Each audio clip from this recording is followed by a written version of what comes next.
কৃষ্ণ ভজন এই জন্য করতে হয়, নিজের জন্য নয়। আপনারা ভগবানকে ভালোবাসেন, ভগবানকে পুজো করেন, ভগবানকে আপনারা যে যা পারেন সেবা দেন। কেউ দেয় নকুল দানা, কেউ দেয় একটু আপেল, আবার কেউ দেয় একটু ফল মিষ্টান্ন, দেয় না? কিন্তু দেওয়ার পরে কি করেন? ভগবানকে কতজন ভালোবাসে? ভগবানকে দেওয়ার পরে আপনারা কি করেন? সেই প্রসাদটা কি করেন? সঙ্গে সঙ্গে সেবা করেন। আপনি দিয়ে এলেন ঠাকুরের কাছে, দিয়ে আসার পরে নিবেদন করলেন, নিবেদন করে কি করলেন? প্রসাদটা পেলেন না। সেই প্রসাদটাকে পরদিন আপনি জলে বা পুকুরে ফেলে দিলেন, কি তাহলে লাভ কি হলো? এমন সেবা অনেকে দেয়, আমরা দেখেছি। কে খায়? সারাদিন ঠাকুরের কাছে দিয়ে এসেছে, কতগুলো পিঁপড়ে এসে সেই ফল মিষ্টান্নগুলো খাচ্ছে। আপনি প্রসাদ পেলেন না, তাহলে আপনার কি কৃষ্ণ ভজন করা হলো? ভগবানকে ভালোবাসা হলো, ভগবানকে স্মরণ করা হলো। সকলেই ভগবানকে বলে গাড়ি দাও, বাড়ি দাও, অর্থ দাও, জমি দাও, ভূমি দাও। কেউ তো বলে না ভগবান তুমি কেমন আছো? ভক্তমণ্ডলী, ভক্তিমতী মা, এই কৃষ্ণ ভজন ভগবান গৌরহরি যে স্বয়ং ভগবান গৌরহরি যে ভক্তকে কৃপা করেছিলেন তার প্রমাণ দিয়ে গেছে কে?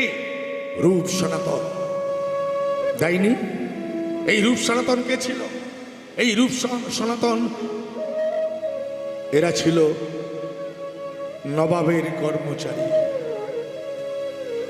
নবাবের কর্মচারী। এদের নাম কি দিয়েছিল? একজন ছিল অর্থমন্ত্রী, একজন ছিল অর্থমন্ত্রী, আর একজন ছিল রক্ষক, যিনি স্বরাষ্ট্রমন্ত্রী ছিল। সেই স্বরাষ্ট্রমন্ত্রী রূপ আর সনাতন। এই সনাতন কি করত? কার কর্মচারী ছিল? নবাব হোসেন সাহেব। কেন কর্মচারী ছিল? কাউকে রাখে না,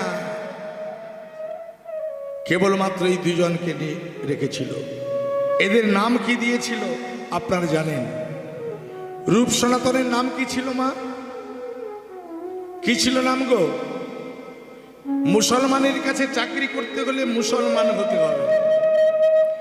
মুসলমান ধর্ম গ্রহণ না করলেও তোমাদের নামটা মুসলমানের ধারণ করতে হবে। কি নাম ছিল? সাকার মল্লিক আর দবির খাঁ। একজন নাম ছিল সাকার মল্লিক, একজনের নাম ছিল দবির খাঁ। এই দবির খাঁ কে ছিল? এই দবির খাঁ ছিল সনাতন। এই সনাতনের বড় ভাই রূপ, তিনি যখন ভগবানের চরণ পেয়ে, গৌরহরির চরণাশ্রয় পেয়ে, গৌরহরির চরণ পেয়ে বৃন্দাবনে চলে গেছে।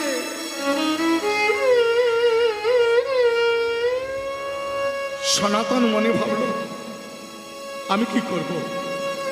আমাকে এই যবনের কর্ম করতে হবে আমাকে। একদিন ছলনা করে অসুখ হয়েছে বলে, বড় ব্যাধি হয়েছে বলে সনাতন বলে উঠল আজ আমি দরবারে যাব না।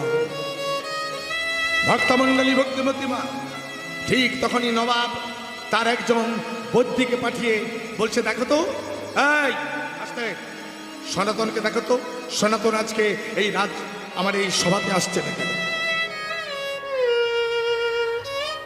পাঠিয়েছে, কিন্তু বিচার করে বৈদ্য দেখলো যে সনাতনের কিছু রোগ ব্যাধি নেই, কিছু রোগ ব্যাধি নেই।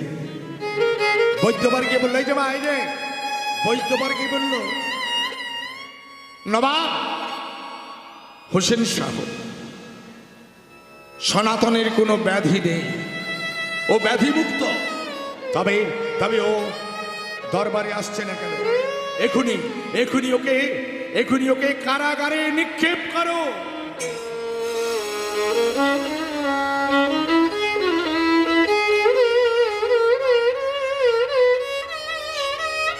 ভক্তমণ্ডলী ভক্তিমতী মা সনাতনকে কারাগারে নিক্ষেপ করলো। কারাগারে বসে বসে ভাবছে, আমি কি করব? এই কারাগারে হয়তো আমার জীবন যাবে, কিন্তু আমার দাদা সে যে গৌরহরির চরণ পেয়েছে, তাই তো রূপ একটা চিঠি পাঠিয়েছে। ভক্তমণ্ডলী ভক্তিমতী মা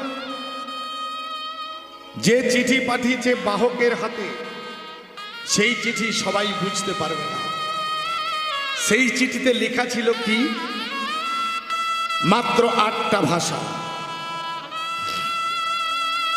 এই যে মা, 8টা ভাষা ছিল। জয় মহাবীর হনুমানজি, 8টা ভাষা ছিল। কি 8টা লিখেছে? রাস্তায় ভক্তমণ্ডলী ভক্তিমতী বা 8টা ভাষা লিখেছিল। কি কি 8টা ভাষা বলতে পারবেন? শুনেছেন এর আগে? শোনেন। 8টা অক্ষর লেখা ছিল। কি 8টা অক্ষর লেখা ছিল তার মধ্যেই বুঝে নিতে হবে কি লেখা ছিল। 8টা একটা একটা করে ঘাট গুনতে থাকুন। 8টা লিখেছিল। এই 8টার মধ্যে বুঝে নিতে হবে। আপনারা যদি বুঝতে পারেন আমাকে বলবেন। আমি কীর্তনীয় চন্দন দাস অধিকারী বলছি, বুঝতে পারলে বলবেন। লেখা ছিল সু হি রা, সু হি রা, সু জ পা কু কং। বুঝতে পেরেছেন? কিছু কি বুঝতে পারেন না? কি লেখা ছিল? সু, আস্তে শুনতে থাকুন। সু কি? সু কি ছিল? সূর্য বংশ ইঙ্গিত করেছিল। এই চিঠিটা দিয়ে ইঙ্গিত জানিয়েছিল যে তোমাকে ওখান থেকে বের করার একটা উপায় আছে। রূপ চিঠিটা পাঠিয়েছিল। সেই চিঠিটাতে যে অক্ষরগুলো লেখা ছিল, সেই অক্ষরগুলোকে বিচার করে পড়ে নিলেন। উনি তো পণ্ডিত ব্যক্তি ছিলেন, বুঝে নিলেন কি সু। সুতে কি? সূর্য বংশ। এত বড় সূর্য বংশ, তারাও ধ্বংস হয়ে গেল। হিরণ্যকশিপু, হিরণ্যাক্ষ, তাদের মতো বীর, তারাও একদিন শেষ হয়ে গেল। রাবণ অহংকারী ছিল। যে রাবণ এত অহংকারী ছিল, যে রাবণ স্বর্গের সিঁড়ি বাঁধবে বলেছিল, সেই রাবণও একদিন ধ্বংস হয়ে গেল। সু, আবার একটি সু আছে। আমার একটি সু আছে। এই সুতে হচ্ছে ভক্তমণ্ডলী ভক্তিমতী মা, এই সুতে হচ্ছে সুরত রাজা। এত বড় রাজা ছিল, তিনি চলে গেলেন। জ, সু হি রা সু জ, জ মানে যদুবংশ। যে যদুবংশে ভগবান জন্মগ্রহণ করলো, সেই যদুবংশ শেষ হয়ে গেল।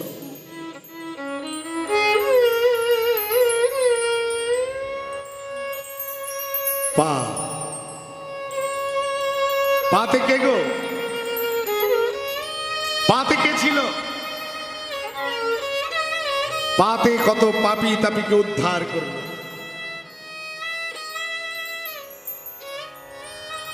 কু, কুকে, কুতে হলো কুম্ভকর্ণ, তার মতো বীর ধ্বংস হয়ে গেল।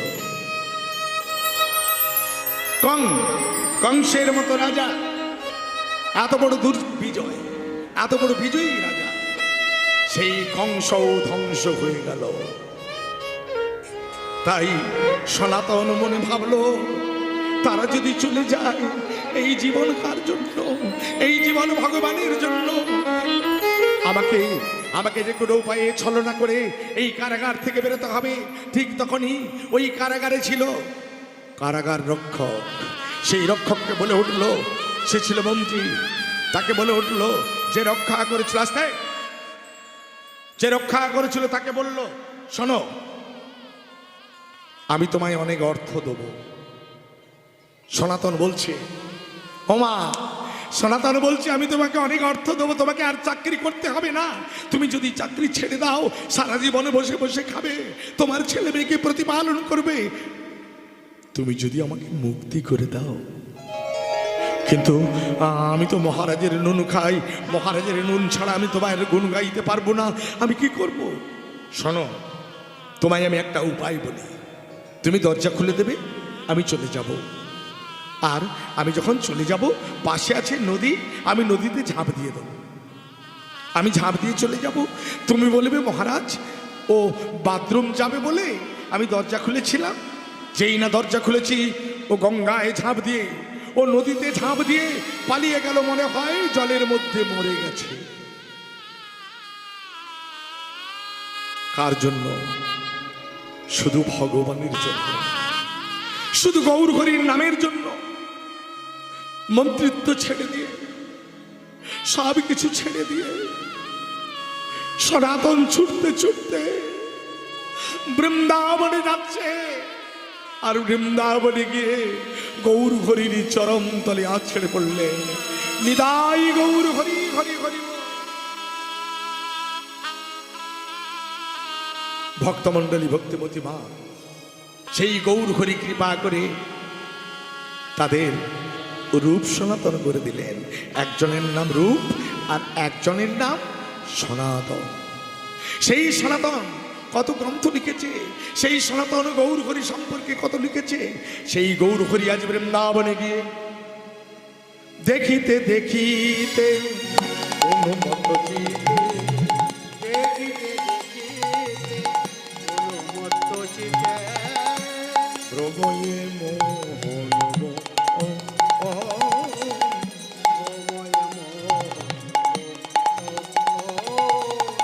কৃষ্ণদাসে কহই হের কালিও দাহ, হের কালিও দাহ, কৃষ্ণদাসে কহই হের কালিও দাহ। কৃষ্ণ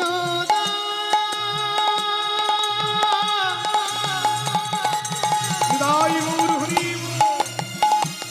কৃষ্ণ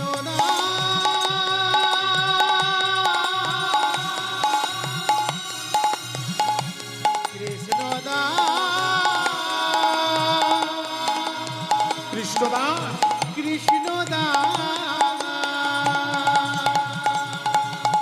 কৃষ্ণদাস কহয়ে হের কালিও দাহ। আগে করো দর্শন, আগে করো দর্শন, আগে করো দর্শন, আগে করো কৃষ্ণদাস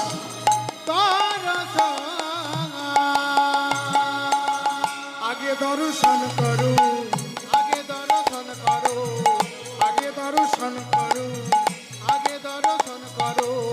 কৃষ্ণদাসে ডাকি কগে হরি হরি উলুধ্বনি, উলুধ্বনি হরিধ্বনি দাই গৌর হরি হরি হরি।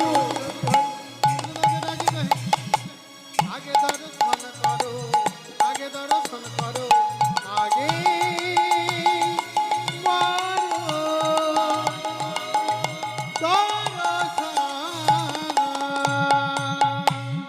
কৃষ্ণদাস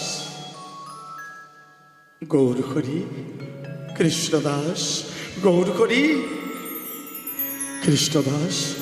ওই দেখো কালীদহ, ওই দেখো কদম গাছ, ওই কদম গাছে দাপর যুগে আমার কৃষ্ণ ভগবান উঠেছিলেন। বাহ! ভক্তমণ্ডলী, ভক্তিমতী মা, এই বৃন্দাবনে যে কদম গাছ, এই কদম গাছের কথাটা গৌর হরি বলছে। এই কদম গাছে কি লীলা হয়েছিল ৫,৫০০ বছর আগে, সেই কথাটা গৌরহরি বলছে। গৌরহরি বলছে 5,500 বছর আগে আমার ভগবান শ্রীকৃষ্ণ এই কদম গাছের উপরে উঠেছিল। ভক্তমণ্ডলী, ভক্তিমতী মা, এ কথা কোনো মানবের পক্ষে মনে রাখা সম্ভব? এই 5,000 বছরের মধ্যে আমাদের কতবার জন্ম হয়েছে, কতবার মৃত্যু হয়েছে, কিন্তু আমরা মনে রাখতে পারি না, ভগবানের মনে থাকে। তাই তো ভগবান বলছে কৃষ্ণদাস, দেখো দেখো ওই তো কদম্ব তরুরয় করে।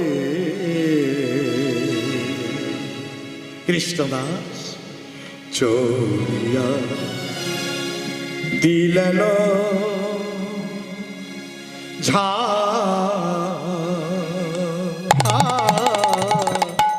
ওই তো ওই তো ওই তো কদম্ব তরু কৃষ্ণদাস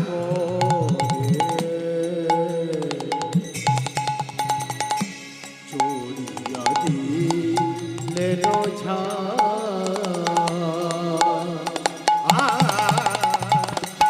ওই তো কদম্ব তরুরয় করে চড়িয়া দিলেন ঝা।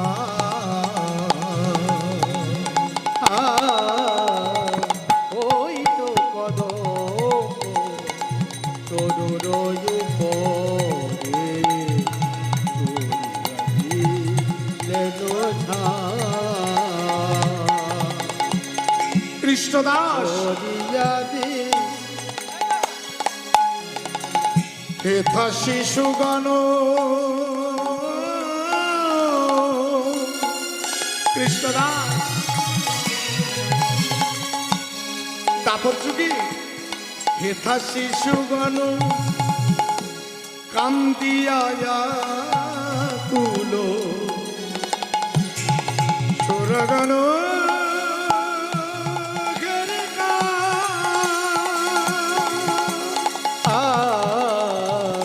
ওই তো কদম্ব তরু পরে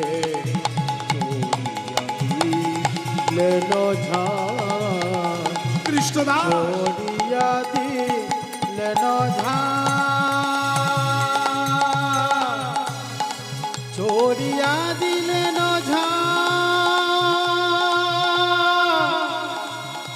চড়িয়া দিলেন ঝা।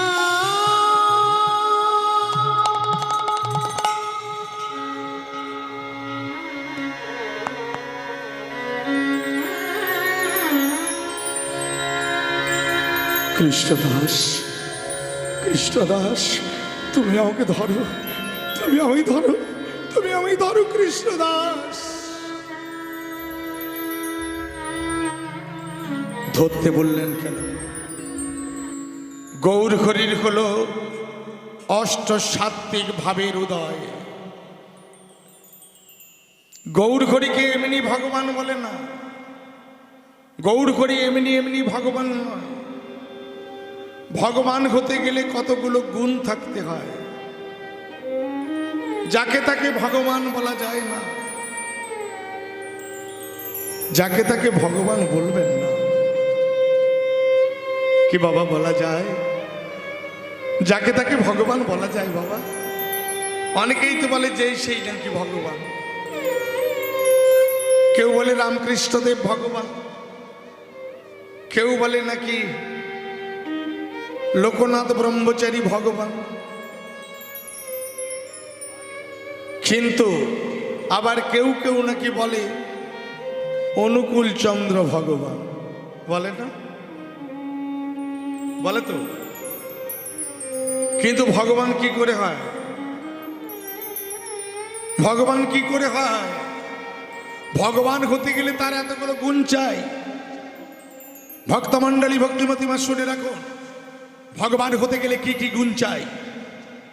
অষ্টসাত্ত্বিক ভাবের ভাবুক হওয়া চাই, ষড় ঐশ্বর্য শক্তি থাকা চাই, 16 কলাতে পরিপূর্ণ হওয়া চাই। ভগবান যাকে তাকে বলবেন না, যাকে তাকে বলতে নেই। শাস্ত্র গ্রন্থ জেনে ভগবান বলতে হয়। কে ভগবান কে ভগবান নয়। কারণ ভগবান সাজার জন্য অনেকে ব্যস্ত, অনেকে বৈষ্ণব সাজার জন্য ব্যস্ত, অনেকে ব্রাহ্মণ হওয়ার জন্য ব্যস্ত, কিন্তু সবাই তো ভগবান হতে পারে না। ভগবানের অষ্টসাত্ত্বিক ভাব কি?